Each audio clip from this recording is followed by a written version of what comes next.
Ako po hindi po ako makapaniwala na part po ako ng Cruise versus Cruise, na makukuha ko po yung role na si Jessica. Nagulat na lang po ako na may schedule na po ako ng mga tapings. So I'm very, very happy.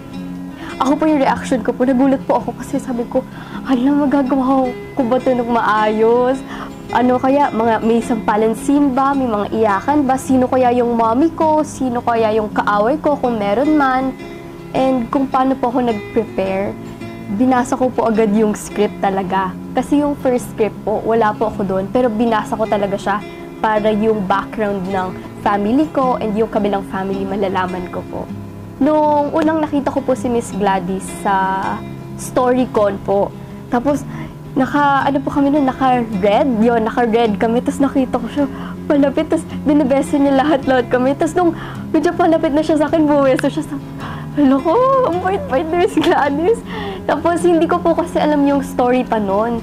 Sabi ko, siya kaya may giging mommy ko? Or ano kaya, relative ko ba siya dito sa Cruise versus Cruise? So na-curious po talaga ako noon. And na-excite po ako na maka-work siya.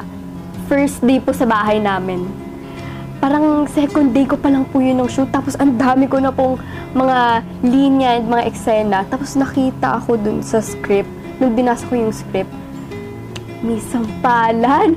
Sinearch ko, Miss Gladys, yung mga sinampal na po ni Miss Gladys. Tapos nakita ko na parang proud sila na nasampal sila ni Miss Gladys. So hindi na pa ako nagulat doon kasi alam ko naman po talagang parang pag nasampal ka ni Miss Gladys, nako talaga, naging proud ka talaga kasi Miss Gladys na talaga yun eh.